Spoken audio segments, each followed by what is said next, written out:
അങ്ങനെ മാലിനി അന്തഃപുരത്തിലേക്ക് മടങ്ങി. നടന്ന കാര്യങ്ങളെല്ലാം രാജ്ഞിയെ അറിയിച്ചു. കീചകൻ കാണിച്ച അവിവേകത്തിന് അവനെ വേണമെങ്കിൽ ശിക്ഷിക്കാമെന്ന് ഒരൊഴുക്കൻ മട്ടിൽ പറഞ്ഞതല്ലാതെ കാര്യമായി യാതൊരു വിധത്തിലുമുള്ള സഹതാപവും രാജ്ഞി ദ്രൗപദിയോട് കാണിച്ചില്ല. സമയം അർദ്ധരാത്രിയായി. അരമനയിൽ എല്ലാവരും ഗാഢനിദ്രയിലായി. പാഞ്ചാലി പതുക്കെ എഴുന്നേറ്റ് അടുക്കളയിലേക്ക് പോയി. അവിടെ പതിവ് സ്ഥലത്ത് ഭീമൻ കിടന്നുറങ്ങുന്നുണ്ടായിരുന്നു. എക്കാലത്തും ഭീമനായിരുന്നു പാഞ്ചാലിക്ക് വിശ്വസ്തൻ. അവളുടെ ഏതാഗ്രഹവും അവൻ നിറവേറ്റി കൊടുക്കുമെന്ന് അവൾക്കുറപ്പുണ്ടായിരുന്നു. അവൾ ശബ്ദമുണ്ടാക്കാതെ ഭീമന്റെ അടുത്തെത്തി അവനെ കെട്ടിവരിഞ്ഞു പുണർന്നു. ഞെട്ടിയുണർന്ന ഭീമൻ അനവസരത്തിൽ ദ്രൗപദിയെ കണ്ടപ്പോൾ പരിഭ്രമിച്ചു. ദ്രൗപദി ചോദിച്ചു, ഭീമ, ഭവാൻ എന്താണ് ഇമ്മാതിരി ചത്ത വിധത്തിൽ കിടന്നുറങ്ങുന്നത്? ഭവാൻ ചത്തിട്ടില്ലെങ്കിൽ ഭാര്യയെ ചവിട്ടിയ ദുർമതി ജീവിച്ചിരിക്കുമോ? ദ്രൗപദിയുടെ ചോദ്യം കേട്ട് ഭീമന്റെ മനസ്സ് പിടച്ചു. ദുഷ്ടനായ കീചകൻ പാഞ്ചാലിയെ അപമാനിക്കുന്നത് കണ്ടിട്ടും പിന്നീട് അതേപ്പറ്റിയൊന്നും ആലോചിക്കാതിരുന്നത് തെറ്റായിപ്പോയി എന്ന് അവന് തോന്നി. അവൻ കുറ്റബോധത്തോടെ അവളോട് പറഞ്ഞു, പ്രിയേ, നിന്നെ കീചകൻ അപമാനിക്കുന്നത് കണ്ടപ്പോൾ തന്നെ അവൻ്റെ കഥ കഴിക്കണമെന്ന് ഞാൻ ആഗ്രഹിച്ചതാണ്. എന്നാൽ നമ്മുടെ രഹസ്യം വെളിവാക്കുമെന്ന ഭയത്താൽ ജ്യേഷ്ഠൻ എന്നെ നിയന്ത്രിച്ചതുകൊണ്ടാണ് ഞാൻ അടങ്ങിയത്. പക്ഷെ വാടിത്തളർന്നിരിക്കുന്ന നിന്റെ മുഖം കാണുമ്പോൾ എനിക്ക് സഹിക്കുവാൻ കഴിയുന്നില്ല. പ്രിയപ്പെട്ട കൃഷ്ണയെ എന്തു ചെയ്യണമെന്ന് പറയൂ, അപ്രകാരം ചെയ്യാം. ദ്രൗപദി മറുപടി പറഞ്ഞു, ഭവാന്റെ ജ്യേഷ്ഠനെന്നും ഇങ്ങനെ തന്നെയാണ്. അദ്ദേഹത്തിൻ്റെ ചൂതുകളി ഭ്രമം കൊണ്ടല്ലേ നമുക്കെല്ലാം ഈ ഗതി വന്നത്. ചക്രവർത്തിയായ ഇന്ദ്രപ്രസ്ഥത്തിൽ വിരാജിച്ചിരുന്ന അദ്ദേഹം കങ്കനായി വിരാട രാജാവിനെ സേവിക്കുന്നത് കാണുമ്പോൾ എൻ്റെ നെഞ്ചുരുകയാണ്. ശത്രുക്കൾ ഭയന്നു വിറയ്ക്കുന്ന ഞാണലു പ്രകടിപ്പിക്കുന്ന സവ്യസാചി ഇപ്പോൾ പാട്ടും നൃത്തവുമായി പെൺപിള്ളേരുടെ ഇടയിൽ ഷണ്ടനായി കഴിഞ്ഞുകൂടുന്നത് കാണുമ്പോൾ ഞാൻ ലജ്ജിച്ച് തലകുനിച്ചു പോകുന്നു. കോമള കപോളന്മാരും പരാക്രമികളുമായ നകുല സഹദേവന്മാർ പശുക്കളുടെയും കുതിരകളുടെയും ചാണകഗന്ധമേറ്റ് തൊഴുത്തിൽ കഴിഞ്ഞുകൂടുന്നത് കാണുമ്പോൾ എൻ്റെ കണ്ണുകളിൽ ഈറനൊഴുകുന്നു. ഹേ പരന്തപ, രാജനന്ദിനിയായ എൻ്റെ ഇന്നത്തെ സ്ഥിതി എന്താണ്? ഞാൻ പരാക്രമശാലികളായ പാണ്ഡവന്മാരുടെ ധർമ്മപത്നിയാണ്. ദ്രുപദ രാജാവിൻ്റെ ഓമന പുത്രിയാണ്. എന്നിട്ടും ഞാൻ സൈരന്ധ്ര വേഷം കെട്ടി വിരാട രാജ്ഞിയെ കുളിപ്പിക്കുന്നു, അവളെ അലങ്കരിപ്പിക്കുന്നു, കുറിക്കൂട്ടുണ്ടാക്കി കൊടുക്കുന്നു. അതിനുവേണ്ടി ചന്ദനമരസൻ്റെ കൈകൾ തഴമ്പിച്ചിരിക്കുന്നു. പൊട്ട ചൂതാട്ടക്കാരനായ ജ്യേഷ്ഠ ഭർത്താവ് ചെയ്ത കർമ്മം കൊണ്ടല്ലേ ഈ ദുഃഖമൊക്കെ അനുഭവിക്കേണ്ടി വന്നത്. യുധിഷ്ഠിരനെ ഭർത്താവായി ലഭിച്ച സ്ത്രീക്ക് ദുഃഖിക്കാനേ സന്ദർഭമുണ്ടാവുകയുള്ളൂ. അദ്ദേഹം കാണുകയല്ലേ കീചകൻ എന്നെ നിലത്തിട്ട് ചവിട്ടിയത്. ഞാൻ ഇനിയും ജീവിച്ചിരുന്നിട്ട് എന്തു ഫലം? ഇപ്രകാരം പറഞ്ഞ് വിലപിച്ച പാർശ്വതിയുടെ കരങ്ങൾ ഗ്രഹിച്ച് വാത്സല്യത്തോടെ തടവിക്കൊണ്ട് ഭീമൻ പറഞ്ഞു, ഓമനെ, നീ ക്രോധം ഉപേക്ഷിക്കുക. നീ ഇപ്പോൾ പറഞ്ഞത് ജ്യേഷ്ഠൻ അറിയുവാൻ ഇടയായാൽ അദ്ദേഹം ജീവൻ നശിപ്പിക്കും. നിന്റെ വാക്കുകൾ എൻ്റെ അനുജന്മാർ കേട്ടാൽ പിന്നെ ആരും ജീവിച്ചിരിക്കുകയില്ല. അവരെല്ലാം ചരമഗതി പ്രാപിച്ചാൽ പിന്നെ ഞാൻ എന്തിനു ജീവിച്ചിരിക്കണം? സാവിത്രിയുടെയും സീതയുടെയും മറ്റ് കഥകൾ നിനക്കറിവുള്ളതല്ലേ? നീയും അവരെ പോലെ സകല ഗുണങ്ങളും തികഞ്ഞവളാണ്. 13 വർഷം കഴിയുവാൻ ഇനിയും അല്പ ദിവസങ്ങൾ മാത്രമേ ഉള്ളൂ. അത്രയും കാലം കൂടി ക്ഷമിക്കുക. നീ വീണ്ടും രാജ്ഞിയായി ആനന്ദിക്കും. ദ്രൗപദി പറഞ്ഞു, നാഥ, ഞാൻ യുധിഷ്ഠിരനെ അധിക്ഷേപിക്കുകയായിരുന്നില്ല. എൻ്റെ ദുഃഖം താങ്ങാനാവാതെ പറഞ്ഞു പോയതാണ്. കീചകൻ എന്നെ വല്ലാതെ അലട്ടുന്നു. അവൻ ഇനിയും എന്നോട് അക്രമം കാണിക്കും. അവൻ ജീവിച്ചിരുന്നാൽ എനിക്കിവിടെ ജീവിക്കുവാൻ സാധ്യമല്ല. ദ്രൗപദി പൊട്ടിക്കരഞ്ഞു. അവൾ ഭീമന്റെ മാറിൽ തലചായിച്ചുകൊണ്ട് ഏങ്ങലടിച്ചു. ഭീമൻ ദ്രൗപദിയെ പുൽകി സ്വാന്തന വചനങ്ങൾ പറഞ്ഞു. ദ്രൗപദിയുടെ കണ്ണുനീർ തുടച്ചുകൊണ്ട് ഭീമൻ അമർഷത്തോടെ പറഞ്ഞു, നാളെ രാത്രി നീ കീചകനെയും പ്രതീക്ഷിച്ച് നാടകപുരയിൽ കാത്തിരിക്കുമെന്ന് അവനെ അറിയിക്കുക. അവൻ നിശ്ചയമായിട്ടും അവിടെ എത്തും. അടുത്ത ദിവസത്തെ പ്രഭാതം കാണുവാൻ അവനിടായവുകയില്ല. നീ സമാധാനത്തോടു കൂടി പോവുക. പാഞ്ചാലി സമാധാന ചിത്തയായി അന്തഃപുരത്തിലേക്ക് മടങ്ങി. മറ്റുള്ളവരാരും അറിയാതെ അവളുടെ കിടക്കയിൽ വന്ന് കിടന്നു. അവൾക്ക് അശേഷം ഉറങ്ങുവാൻ കഴിഞ്ഞില്ല. നേരം പുലരുന്നതും കാട്ട് അവൾ കഴിച്ചുകൂട്ടി. മാലിനിയെ കണ്ടതിനു ശേഷം കീചകൻ എല്ലാ ദിവസവും അന്തഃപുരത്തിൽ വരാറുണ്ട്. അന്നും മാലിനി അവൻ്റെ വരവ് കാത്തിരുന്നു. പതിവ് പോലെ അവൻ വന്നെത്തി. അവൻ കാണാവുന്ന ഒരു സ്ഥലത്താണ് ദ്രൗപദി നിന്നിരുന്നത്. അവളെ കണ്ടയുടൻ തന്നെ ശൃംഗാജ ചിരിയോടെ കീചകൻ അവളുടെ അടുത്തെത്തി. തലേ ദിവസം രാജാവിൻ്റെ മുന്നിൽ വെച്ച് താൻ അവളെ ചവിട്ടി. അത് കണ്ട രാജാവൊന്നും മിണ്ടിയില്ല. അപ്പോൾ തൻ്റെ പദവി രാജാവിന് തുല്യമാണെന്ന് അവൾ ധരിച്ചു കാണണം. അങ്ങനെയുള്ള തൻ്റെ ഇംഗിതത്തിന് അവൾ വഴങ്ങാതിരിക്കുകയില്ല എന്നിങ്ങനെയുള്ള ചിന്തയോടെയാണ് കീചകൻ പാഞ്ചാലിയെ സമീപിച്ചത്. അവൻ പറഞ്ഞു, മാലിനി, എന്നെ ധിക്കരിച്ചാൽ അത് നിനക്ക് ആപത്തിനിടയാകും. എൻ്റെ ഇംഗിതത്തിൽ വഴിപ്പെട്ടാൽ നിനക്ക് എല്ലാ സൗഭാഗ്യങ്ങളും അനുഭവിക്കാം. നിനക്ക് എന്ത് തരുന്നതിന് ഞാൻ തയ്യാറാണ്. നമുക്ക് ആനന്ദരമായി ഒന്നു ചേരാം. ഉള്ളിൽ വന്ന ക്രോധത്തെയും വെറുപ്പിനെയും പുറത്തു പ്രകടിപ്പിക്കാതെ അടക്കിക്കൊണ്ട് ഒരു കപട പുഞ്ചിരിയോടെ മാലിനി പറഞ്ഞു, ഞാൻ നിനക്ക് വിധേയയാവാം. എന്നാൽ അത് ആരും അറിയരുത്. ഇന്ന് രാത്രി നീ നാടകപുരയിൽ വരിക. ഞാൻ അവിടെ നിന്നെ കാത്തിരിക്കും. പാഞ്ചാലിയുടെ മറുപടി കീചകന്റെ കർണങ്ങൾക്ക് പീയൂഷധാരയായിരുന്നു. അവൻ്റെ ഹൃദയം ആനന്ദസാഗരത്തിൽ ആറാടി. അങ്ങനെ ആവട്ടെ എന്ന് പറഞ്ഞ് ദ്രൗപദിയെ പ്രേമപൂർവ്വം കടാക്ഷിച്ചിട്ട് കീചകൻ തൻ്റെ ഗൃഹത്തിലേക്ക് മടങ്ങി. കൊട്ടാരത്തിലെ നാടകപ്പുരയിലാണ് ബൃഹന്നള കുട്ടികളെ പാട്ടും നൃത്തവും പഠിപ്പിക്കുന്നത്. പകൽ മാത്രമേ അവിടെ ആളുണ്ടായിരിക്കുകയുള്ളൂ. രാത്രിയിൽ ഒഴിഞ്ഞുകിടക്കും. ആൾ സഞ്ചാരവുമില്ല. രാത്രിയായപ്പോൾ അടുക്കളപ്പണിയെല്ലാം കഴിഞ്ഞ് ഭീമൻ നാടകപ്പുരയിലെത്തി. അവിടെ ഉണ്ടായിരുന്ന ഒരു കട്ടിലിൽ കീചകനെയും പ്രതീക്ഷിച്ചുകൊണ്ട് മൂടിപ്പുതച്ച് കിടന്നു. മാലിനിയുടെ അടുക്കൽ നിന്ന് ഗൃഹത്തിലെത്തിയ കീചകന് ഓരോ നിമിഷവും ഓരോ യുഗം പോലെയാണ് അനുഭവപ്പെട്ടത്. അവനൊരു കണക്കിന് രാത്രിയാവുന്നതുവരെ കഴിച്ചുകൂട്ടി. എല്ലായിടത്തും എല്ലാവരും ഉറക്കമായപ്പോൾ നാടകപ്പുരയിലേക്ക് പുറപ്പെട്ടു. മോടിയേറിയ വസ്ത്രങ്ങൾ ധരിച്ച് സുഗന്ധദ്രവ്യങ്ങളും പൂശി അഴകിയ രാവണന്റെ മട്ടിലായിരുന്നു പുറപ്പാട്. അവൻ നാടകപ്പുരയിൽ പ്രവേശിച്ചു. കൂരിരുട്ടെങ്ങും നിറഞ്ഞു നിന്നിരുന്നു. എങ്കിലും കട്ടിലിൽ ആരോ മൂടിപ്പുതച്ച് കിടപ്പുണ്ടെന്ന് അവന് മനസ്സിലായി. മാലിനി ആയിരിക്കുമെന്നുള്ള ഉത്തമ വിശ്വാസത്തോടെ കട്ടിലിൽ ചെന്നിരുന്ന് അതിന്മേൽ കിടന്ന അവളെ കുലുക്കി വിളിച്ചുകൊണ്ട് പറഞ്ഞു, ഓമനെ, ഞാനിതാ വന്നിരിക്കുന്നു, എഴുന്നേൽക്കുക. ഭീമൻ ഒന്നും പറയാതെ കീചകനെ പിടിച്ച് തൻ്റെ കൂടെ കിടത്തി. മാലിനിയോട് ഒത്തുചേരുമെന്നുള്ള ധാരണയിൽ സന്തോഷം കൊണ്ട് മതിമറന്ന് അനുസരണയുള്ള ഒരു കുട്ടിയെപ്പോലെ കീചകൻ ഭീമനോട് ചേർന്ന് കിടന്നു. ഭീമൻ തൻ്റെ ബലിഷ്ഠമായ കൈകൾ കൊണ്ട് കീചകനെ ആലിംഗനം ചെയ്തു. എന്ത്, മാലിനിക്ക് ഇത്രയേറെ ശക്തിയുണ്ടോ? അതോ ഇത് മാലിനി അല്ലെന്നുണ്ടോ? കീചകൻ ഇപ്രകാരം ചിന്തിച്ചപ്പോഴേക്കും ഭീമന്റെ ശക്തമായ കരങ്ങൾ കീചകനെ ചുറ്റി വരിഞ്ഞു. കീചകന് ശ്വാസം മുട്ടുന്നത് പോലെ തോന്നി. തന്നെ പിടിച്ചിരിക്കുന്നത് മാലിനി അല്ലെന്ന് അവന് മനസ്സിലായി. അവൻ സർവശക്തിയും ഉപയോഗിച്ച് ഭീമന്റെ പിടിയിൽ നിന്ന് കുതറി എഴുന്നേറ്റു. അപ്പോൾ ഭീമനും കട്ടിലിൽ നിന്ന് എഴുന്നേറ്റ് കഴിഞ്ഞിരുന്നു. തന്നെ പിടിച്ചവൻ ആരായാലും അവനെ വകവരുത്തണമെന്നുള്ള ദൃഢനിശ്ചയത്തോടെ കീചകൻ ഭീമനെ പിടികൂടി. ഭീമൻ കീചകനെയും കടന്നാക്രമിച്ചു. രണ്ടുപേരും കൂടി കൂരിരുട്ടിൽ ഭയങ്കരമായ യുദ്ധം നടത്തി. രണ്ടുപേരുടെയും കയ്യിലും ആയുധങ്ങളൊന്നുമില്ല. ഇടിയും തൊഴിയും പിടിച്ചെരിഞ്ഞെരിക്കലും എന്ന വിധത്തിലാണ് ഇരുവരും പോരാടിയത്. കീചകൻ അതിശക്തനായിരുന്നുവെങ്കിലും ഭീമന്റെ ഭുജപ്പല പരാക്രമത്തിന്റെ മുന്നിൽ അവന് ഭീമനുമായി പിടിച്ചു നിൽക്കുവാൻ കഴിയില്ലായിരുന്നു. അവൻ അശക്തൻ തന്നെയായിരുന്നു. അധിക സമയം അവന് ഭീമനുമായി പിടിച്ചു നിൽക്കുവാൻ കഴിഞ്ഞില്ല. അല്പസമയത്തിനുള്ളിൽ അവൻ ക്ഷീണിതനായി. ആ തക്കം നോക്കി ഭീമൻ അവനെ പൊക്കിയെടുത്ത് നിലത്തേക്ക് ആഞ്ഞുകുത്തി. അവൻ്റെ എല്ലുകൾ പലതും ഒടിഞ്ഞ് ശരീരത്തിനകത്തേക്ക് തന്നെ കുത്തിക്കേറി. കീചകൻ അതോടെ യമലോകത്തേക്ക് യാത്രയായി. ഭീമനൊന്നും അറിയാത്തവനെ പോലെ അടുക്കളയിലെത്തി പതിവ് സ്ഥലത്ത് കിടന്നുറക്കവുമായി. ഭീമനും കീചകനുമായുള്ള മൽപ്പിടുത്തം പാഞ്ചാലി മറഞ്ഞു നിന്ന് കാണുന്നുണ്ടായിരുന്നു. കീചകൻ മരിച്ചെന്നുറച്ചപ്പോൾ അവൾ നിസ്സീമമായ സന്തോഷത്തോടെ അന്തഃപുരത്തിലേക്ക് മടങ്ങി. പ്രഭാതത്തിൽ രാജ്ഞി ശയ്യാഗ്രഹത്തിൽ നിന്ന് പുറത്തിറങ്ങിയ ഉടൻ തന്നെ കീചകനെ തൻ്റെ ഭർത്താക്കന്മാരായ ഗന്ധർവന്മാർ കൊന്നുവെന്നുള്ള വിവരം അറിയിച്ചു. പരിഭ്രാന്തരായ രാജ്ഞിയും മറ്റും നാട്യശാലയിലേക്ക് ഓടി. അവിടെ കണ്ട ദാരുണമായ കാഴ്ച എല്ലാവരെയും ഞെട്ടിച്ചു. കീചകന്റെ കയ്യും കാലും പല കഷ്ണങ്ങളായി ഒടിഞ്ഞിരിക്കുന്നു. തല ചതഞ്ഞരഞ്ഞിട്ടുണ്ട്. വായിൽ കൂടിയും മൂക്കിൽ കൂടിയും ഒലിച്ചിറങ്ങിയ രക്തം തളം കെട്ടിക്കിടക്കുന്നു. ഭീമത്സമായ ശവശരീരം കണ്ട് രാജ്ഞി വാവിട്ട് നിലവിളിച്ചു. രാജദൂതന്മാർ ഉടൻ തന്നെ വിവരം രാജാവിനെ അറിയിച്ചു. അദ്ദേഹവും അത്യധികം വ്യസനിച്ചു. വിവരമറിഞ്ഞ് കീചകന്റെ ബന്ധുമിത്രാദികളെല്ലാം സ്ഥലത്തെത്തി. ശവസംസ്കാരത്തിനുള്ള ഒരുക്കങ്ങളെല്ലാം ചെയ്തു. സന്ധ്യ ആയതോടുകൂടി ശവശരീരം ശ്മശാനത്തിലേക്ക് കൊണ്ടുപോകുവാൻ തയ്യാറാക്കി. അധികം അകലെയല്ലാതെ മാലിനി ഇതെല്ലാം കണ്ടുകൊണ്ട് നിൽക്കുന്നുണ്ടായിരുന്നു. കീചകന്റെ ബന്ധുക്കളിൽ ചിലർ അവളെ കണ്ടു. ഇവൾ കാരണമാണല്ലോ കീചകൻ മരിച്ചതെന്നോർത്തപ്പോൾ അവർക്ക് അവളോട് ഒടുങ്ങാത്ത പക തോന്നി. അവളെ കൂടി കീചകനൊപ്പം ചുടണമെന്ന് അവൾ അഭിപ്രായപ്പെട്ടു. അവരുടെ അഭിപ്രായം എല്ലാവരും അംഗീകരിച്ചു. അവർ രാജാവിൻ്റെ സമ്മതം വാങ്ങി. രാജ്ഞിയും അതിനെ അനുകൂലിച്ചു. മാലിനിയെ ഓടിച്ചിട്ട് പിടിച്ച കീചകന്റെ ശവത്തോടൊപ്പം വെച്ച് കിട്ടി. അവളുടെ ധീനരോധനം ആരും കാര്യമായി എടുത്തില്ല. അവർ ശ്മശാനത്തിലേക്ക് പുറപ്പെട്ടു. അവർ പോയി കഴിഞ്ഞപ്പോഴാണ് ഭീമൻ വിവരമറിഞ്ഞത്.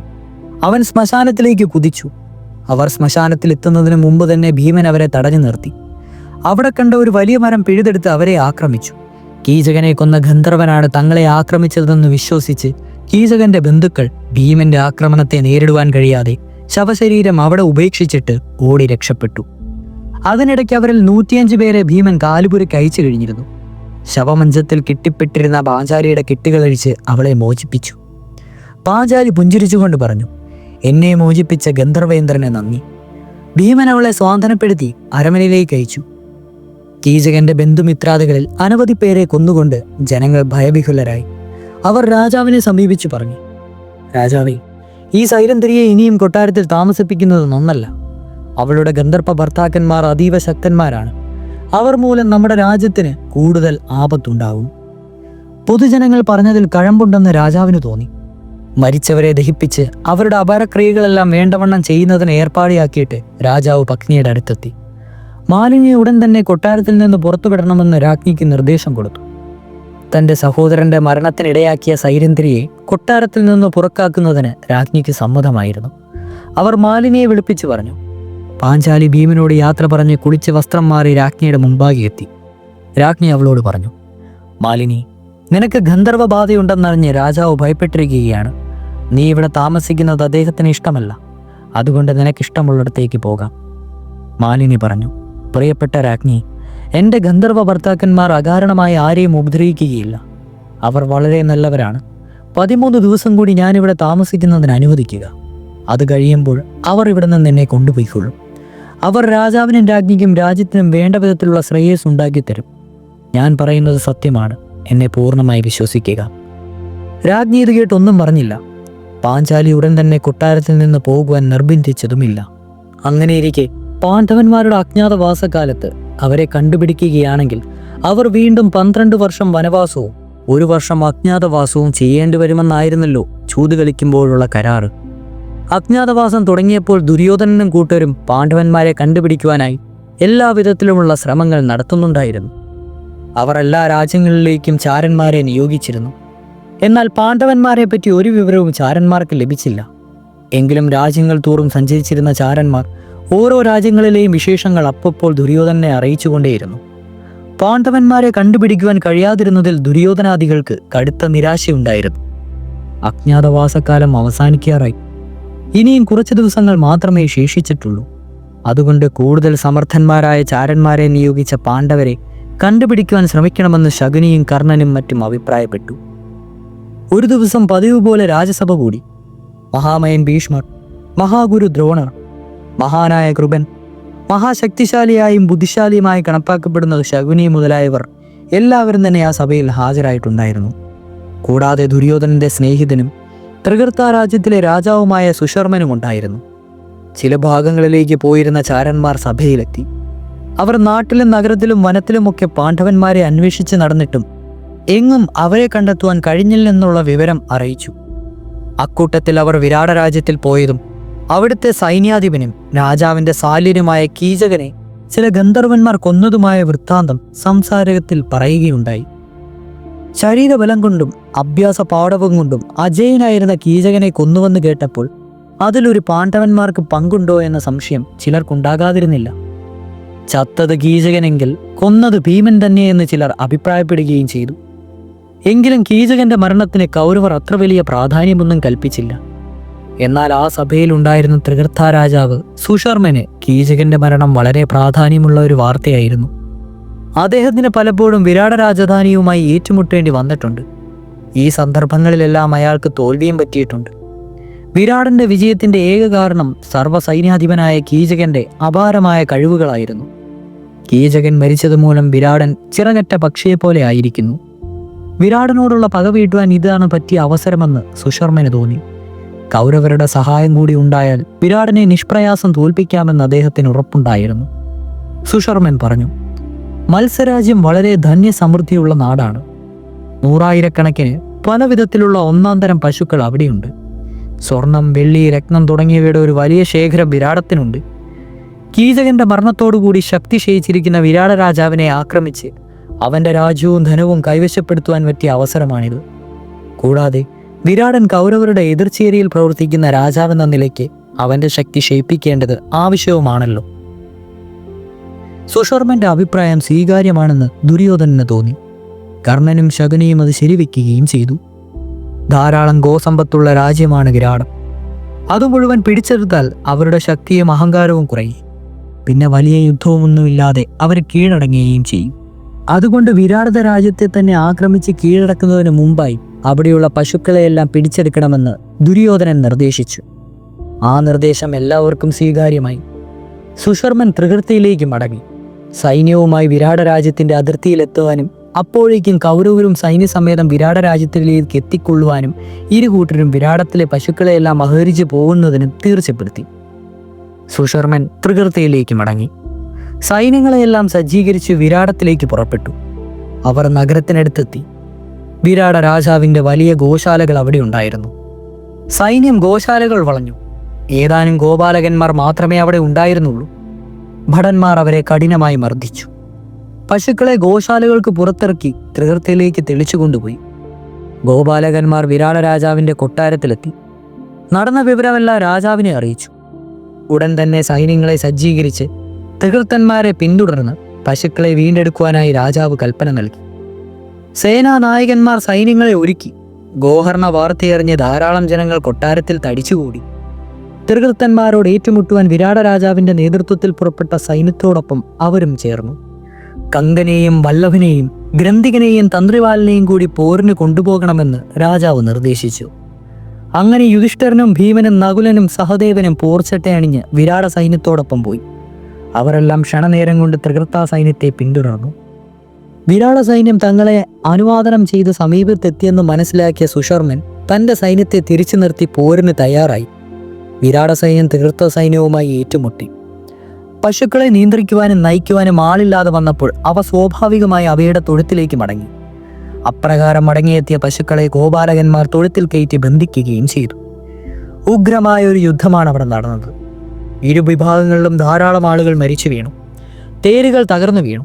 അസ്ത്രങ്ങളേറ്റ ആനകൾ വരണ്ടോടി. അമ്പുകളേറ്റ അശ്വങ്ങൾ തങ്ങളുടെ പുറത്തിരുന്ന യോദ്ധാക്കളെ മറിച്ചിട്ട് മണ്ടി ഒളിച്ചു. അമ്പുകൾ, വാളുകൾ, വേലുകൾ, ഗദകൾ ഇവയെ കൊണ്ടൊക്കെ ഇരു സൈന്യങ്ങളും തമ്മിൽ പോരാടി.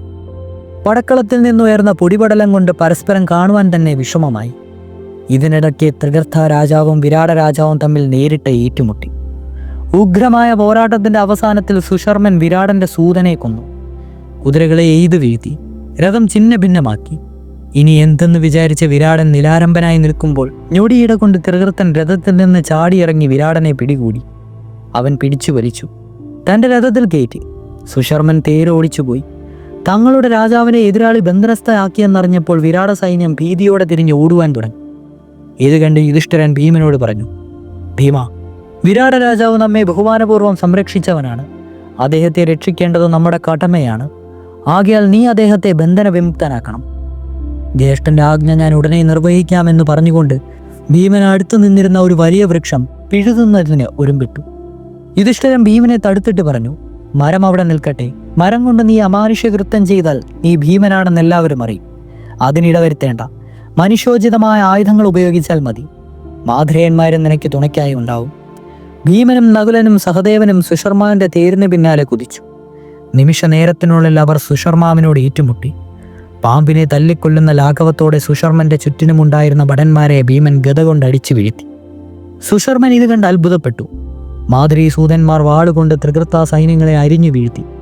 യുധിഷ്ഠിരനും വെറും കാഴ്ചക്കാരനായിരുന്നില്ല. കൂർത്ത മൂർത്ത അസ്ത്രങ്ങൾ ഒന്നിനു പിറകെ ഒന്നായി വെള്ളപ്പാച്ചിൽ പോലെ അദ്ദേഹത്തിന്റെ വില്ലിൽ നിന്ന് ശത്രു സൈന്യത്തിന്മേൽ പതിച്ചു. സുശർമന് ഗത്യന്തരമില്ലാതെയായി. തന്റെ ജീവൻ പോലും അപകടത്തിലായിരിക്കുന്നുവെന്ന് അവന് മനസ്സിലായി. അവൻ തേരിൽ നിന്ന് ചാടിയിറങ്ങി ഓട്ടം ആരംഭിച്ചു. എന്നാൽ ക്ഷണനേരം കൊണ്ട് അവന്റെ പിന്നിലെത്തി സിംഹം മാനിനെ പിടിക്കുന്നത് പോലെ ഭീമൻ അവനെ പിടികൂടി. അവന്റെ മുടിക്ക് പിടിച്ചു വലിച്ച് അവനെ നിലത്തേക്കിട്ടു. അതോടൊപ്പം കാലുകൊണ്ട് അവന്റെ തലയ്ക്കൊരു ചവിട്ടും കൊടുത്തു. അയ്യോ, എന്നെ കൊല്ലരുതേ എന്ന് നിലവിളിച്ചുകൊണ്ട് രാജാവ് ബോധം കെട്ട് വീണു. ഉടൻ തന്നെ ഭീമൻ അവന്റെ കൈകളും കാലുകളും ബന്ധിച്ച് അവനെ തേരിലെടുത്ത് യുധിഷ്ഠിരന്റെ മുന്നിലേക്ക് കൊണ്ടുപോയി.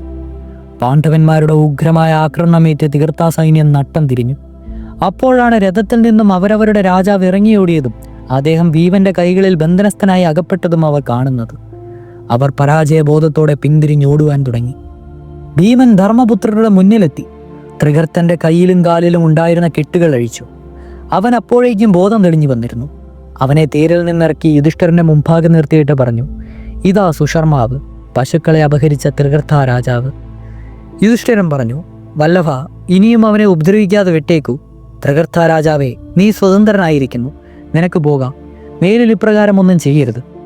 ലജ്ജിച്ച് തല താഴ്ത്തി കൈകൾ കൂപ്പി യുധിഷ്ഠിരന്റെ മുന്നിൽ ആജ്ഞാനുവർത്തിയെപ്പോലെ നിന്നിരുന്ന സുശർമാവ് യുധിഷ്ഠിരനെ താണു വീണ് വന്നിച്ചിട്ട് അപമാനഭാരവും പേറി സാവധാനം നടന്നകന്നു. തൃകർത്തന്റെ ബന്ധനത്തിൽ നിന്ന് മോചിതനായ വിരാട രാജാവ് പാണ്ഡവന്മാരെയും അകമിഴിഞ്ഞ് ശ്ലാഘിച്ചു. തന്നെ തൃകർത്തന്റെ കയ്യിൽ നിന്ന് രക്ഷിച്ചതിന് അവരോട് നന്ദി പ്രകടിപ്പിക്കുകയും തന്റെ രാജ്യവും ധനവും അവർക്ക് യഥേഷ്ടം ഉപയോഗിക്കുമെന്ന് അറിയിക്കുകയും ചെയ്തു. യുധിഷ്ഠിരൻ പറഞ്ഞു, രാജാവേ, ഭവാൻ തൃകർത്തത്തിന്റെ പിടിയിൽ നിന്നും മോചിതനായതിനാൽ ഞങ്ങൾക്ക് അത്യധികം സന്തോഷമുണ്ട്. ഭവാൻ ഞങ്ങളോട് കാണിക്കുന്ന ബഹുമാനവും കാരുണ്യവും കൊണ്ട് ഞങ്ങൾ തൃപ്തരാണ്. അതിൽ കൂടുതലായി ഞങ്ങൾക്കൊന്നും വേണ്ട. നമുക്കിനി ഈ രാജധാനിയിലേക്ക് മടങ്ങാം. തൃകർത്തൻ സൈന്യ സന്നാഹവുമായി വിരാട അതിർത്തിയിൽ എത്തണമെന്നും തങ്ങൾ അടുത്ത ദിവസം എത്തിക്കൊള്ളാമെന്നുമായിരുന്നുവല്ലോ ദുര്യോധനൻ പറഞ്ഞിരുന്നത്. അതനുസരിച്ച് ദുര്യോധനനും കൗരവ മുഖ്യന്മാരും സൈന്യസമേതം വിരാട നഗരയിലെത്തി. രാജാവ് അവിടെയില്ലെന്നും അദ്ദേഹം രാജധാനിക്കപ്പുറത്ത് തൃകർത്തനുമായി യുദ്ധത്തിൽ ഏർപ്പെട്ടിരിക്കുകയാണെന്നും അവർ മനസ്സിലാക്കി. ഏതായാലും പശുക്കളെയെല്ലാം കൊണ്ടുപോയിക്കൊള്ളാമെന്ന് നിശ്ചയിച്ച് കൗരവർ അവയെ അഴിച്ചുവിട്ട് രാജധാനിയുടെ പുറത്തേക്ക് തെളിച്ചുകൊണ്ടുപോയി. കാവൽക്കാരായ ഗോപാലകന്മാരെ മർദ്ദിക്കുകയും ചെയ്തു. ഗോപാലകന്മാർ കൊട്ടാരത്തിലേക്ക് ഓടിച്ചെന്നു. വിരാട രാജാവിന് ഉത്തരൻ എന്നൊരു പുത്രനും ഉത്തര എന്നൊരു പുത്രിയുമായിരുന്നു ഉണ്ടായിരുന്നത്. ഗോപാലകന്മാർ ആവലാതിയുമായി കൊട്ടാരത്തിലെത്തിയപ്പോൾ ഉത്തരൻ അന്തഃപുരത്തിൽ സ്ത്രീകളുടെ മധ്യത്തിലിരുന്ന് പൊങ്ങച്ചം പറയുകയായിരുന്നു. കൗരവന്മാർ പശുക്കളെ അപഹരിച്ചു കൊണ്ടുപോയതെന്ന് ഗോപാലന്മാർ അറിയിച്ചപ്പോൾ ഉത്തരൻ പറഞ്ഞു, ഹോ, എന്തൊരു കഷ്ടം! ഞാൻ തനിച്ചുപോയി കൗരവന്മാരെ തോൽപ്പിച്ച് പശുക്കളെ വീണ്ടെടുക്കാമായിരുന്നു. പക്ഷേ എങ്ങനെയാണ് പോവുക? എൻ്റെ തേർ തെളിക്കുവാൻ പറ്റിയ ഒരു സാരഥിയില്ലല്ലോ. ഞാൻ അവിടെ ഉണ്ടായിരുന്നുവെങ്കിൽ എൻ്റെ ശൗര്യം കാണിച്ചു കൊടുത്തേനെ. ധൃതരാഷ്ട്രരും ഭീഷ്മരും ദ്രോണരുമൊക്കെ എൻ്റെ ബാണമേറ്റ് അമ്പരം ഓടുമായിരുന്നു. എന്നാൽ ഇപ്പോൾ എന്താണ് ചെയ്യുക? തേരാളിയില്ലാത്തത് കൊണ്ടൊന്നും നിർത്തിയില്ല. അവിടെ ഒതുങ്ങി നിന്നിരുന്ന ബൃഹന്തളയും ചിലരും ഇതൊക്കെ കേൾക്കുന്നുണ്ടായിരുന്നു. അവൻ മാലിനിയെ വിളിച്ച് മാറ്റി നിർത്തി എന്തോ രഹസ്യം പറഞ്ഞു. മാലിനി ഉത്തരന്റെ മുമ്പാകെ എത്തി. അവൾ പറഞ്ഞു, തേരാളി ഇല്ലാത്തതുകൊണ്ട് ഭവാൻ വിഷമിക്കേണ്ട. ബൃഹന്തള നല്ല സൂതനാണ്. അവൻ ഷണ്ഡനാണെങ്കിലും തേർ തെളിക്കുവാൻ സമർത്ഥനാണ്. പണ്ട് അർജുനന്റെ തേർ തെളിച്ചിട്ടുണ്ട്. അതെനിക്ക് നേരിട്ടറിയാം. അതുകൊണ്ട് ബൃഹന്തളയോട് പറഞ്ഞാൽ അവൻ ഭവാന്റെ തേരാളിയാകും. ഛേ, ഒരു ഷണ്ഡനോട് എൻ്റെ തേരാളിയായിരിക്കണമെന്ന് എങ്ങനെയാണ് പറയുക? ഉത്തരൻ ഒഴിയുവാൻ നോക്കി. അത് സാരമില്ല, ഉത്തരയോട് പറഞ്ഞ് ബൃഹന്തളയോട് പറയിപ്പിച്ചാൽ മതി എന്ന് പാഞ്ചാലി പറഞ്ഞപ്പോൾ അങ്ങനെ ആവട്ടെ എന്ന് ഉത്തരനെ സമ്മതിക്കേണ്ടി വന്നു. ഉത്തര ബൃഹന്തളയെ ഉത്തരന്റെ സമീപത്തേക്ക് കൂട്ടിക്കൊണ്ടുവന്നു. തൻ്റെ തേർ തെളിച്ച് കൗരവന്മാരോട് ഏറ്റുമുട്ടുവാൻ തയ്യാറാണോ എന്ന് ഉത്തരൻ ബൃഹന്തളയോട് ഗമയിൽ ചോദിച്ചു. ഭയസംഭ്രമങ്ങൾ ഭംഗിയായി അഭിനയിച്ചുകൊണ്ട് ബൃഹന്തള പറഞ്ഞു, അയ്യോ, തേരോടിക്കുകയോ? അതും കൗരവന്മാരോട് എതിർക്കുവാൻ? വല്ല നൃത്തവും പാട്ടുമായിരുന്നെങ്കിൽ നടത്താമായിരുന്നു. ഉത്തരൻ ഗൗരവം വിടാതെ പറഞ്ഞു, നീ അർജുനന്റെ തേരാളിയായിരുന്നിട്ടുണ്ടെന്ന് സൈരന്ധ്രി പറഞ്ഞു. അത് ശരിയാണോ? എങ്കിൽ എൻ്റെ തേരോടിക്കുക. ബൃഹന്തള പറഞ്ഞു, പണ്ടെന്തൊക്കെയോ ചെയ്തിട്ടുണ്ട്. പിന്നെ ഇപ്പോൾ ഭവാൻ കൽപ്പിക്കുകയാണെങ്കിൽ എന്തും ചെയ്യാം. ശരി, എങ്കിൽ പോർച്ചട്ട അണിഞ്ഞ് തയ്യാറായിക്കൊള്ളുക. ഉത്തരൻ ബൃഹന്തളയ്ക്ക് നിർദ്ദേശം കൊടുത്തു. ഉടൻ തന്നെ പോർച്ചട്ട കൊണ്ടുവന്നു. ബൃഹന്തള അത് വാങ്ങി പരിചയമില്ലാത്തവനെ പോലെ തലകീഴായി ധരിക്കുവാൻ തുടങ്ങി. ബൃഹന്തളയെ തേരാളിയാക്കുവാൻ ഒരുമ്പിട്ടപ്പോൾ തന്നെ അന്തഃപുര സ്ത്രീകൾ കുശുകുശിക്കുകയും അടക്കി ചിരിക്കുകയും ചെയ്യുന്നുണ്ടായിരുന്നു. ഇപ്പോൾ ബൃഹന്തള തെറ്റായി പടച്ചട്ട ധരിക്കുകയും കൂടി ചെയ്തപ്പോൾ അവരെല്ലാം പൊട്ടിച്ചിരിച്ചു. അപ്പോൾ ഉത്തരൻ തന്നെ ബൃഹന്തളയുടെ സമീപത്തെത്തി പടച്ചട്ട വാങ്ങി ശരിയായി ധരിപ്പിച്ചു. അർജുനൻ കുതിരശാലയത്തിൽ പോയി വെളുത്ത നല്ല അശ്വങ്ങളെ തിരഞ്ഞെടുത്ത് രഥത്തിൽ പൂട്ടി രഥം തയ്യാറാക്കി കൊണ്ടുവന്നു. ഉത്തരൻ യുദ്ധവേഷങ്ങൾ അണിഞ്ഞ ആയുധങ്ങളുമേന്തി രഥത്തിൽ കയറി. അന്തഃപുര സ്ത്രീകൾ രഥത്തിനു ചുറ്റും പ്രദക്ഷിണം വെച്ച് അവർക്ക് വിജയം ആശംസിച്ചു. യുദ്ധത്തിൽ ജയിച്ചു വരുമ്പോൾ ശത്രുക്കളുടെ വർണ്ണശമ്പളമായ നല്ല വസ്ത്രങ്ങൾ കൊണ്ടുവരണമെന്ന് ബൃഹന്തളയോട് പറഞ്ഞു. രാജകുമാരൻ ശത്രുക്കളെ ജയിക്കുന്ന പക്ഷം വസ്ത്രങ്ങൾ കൊണ്ടുവരാമെന്ന് ബൃഹന്തള ഏറ്റു. ബൃഹന്തള തേർ തെളിച്ചു. അവർ രാജധാനി താണ്ടി കൗരവർ പോയ വഴിയെ പിന്തുടർന്നു. വായുവിനെ തോൽപ്പിക്കുന്ന വേഗത്തിലാണ് തേരോടിക്കൊണ്ടേയിരുന്നത്. തേർ തെളിക്കുന്നതിൽ ബൃഹന്തള കാണിച്ച അനിസാധാരണമായ സാമർഥ്യം കണ്ട് ഉത്തരൻ ആശ്ചര്യപ്പെട്ടു. ഇത്രത്തോളം വേഗത്തിൽ ഓടുന്ന ഒരു തേരിൽ അവൻ ഇതിനു മുമ്പ് സഞ്ചരിച്ചിട്ടേയില്ല. അങ്ങനെ കൗരവ സൈന്യത്തെ ദൂരെയായി കാണുന്ന ഒരു സ്ഥലത്ത് തേരെത്തിയപ്പോൾ ബൃഹന്തള തേര് നിർത്തി. അതിന് സമീപത്തമായിരുന്നു പാണ്ഡവന്മാർ ആയുധങ്ങൾ ഒളിപ്പിച്ചു വെച്ചിരുന്ന ഷമീ വൃക്ഷം നിന്നിരുന്ന ചുടുകാട്. കൗരവ സൈന്യത്തിന്റെ താവളം ദൂരെയായി കാണാമായിരുന്നു. ആന, കുതിര, തേര്, കാലാൾ, വിപുലമായ കുരുസൈന്യം പരാവാരം പോലെ പരന്നു കിടന്നു. അവർ കുഴുതിയും ശംഖും വിളിച്ചും ചെറുഞാണല് പ്രകടിപ്പിച്ചും ആർപ്പ് വിളിച്ചും മറ്റും ആരവമുണ്ടാക്കുന്നുണ്ടായിരുന്നു.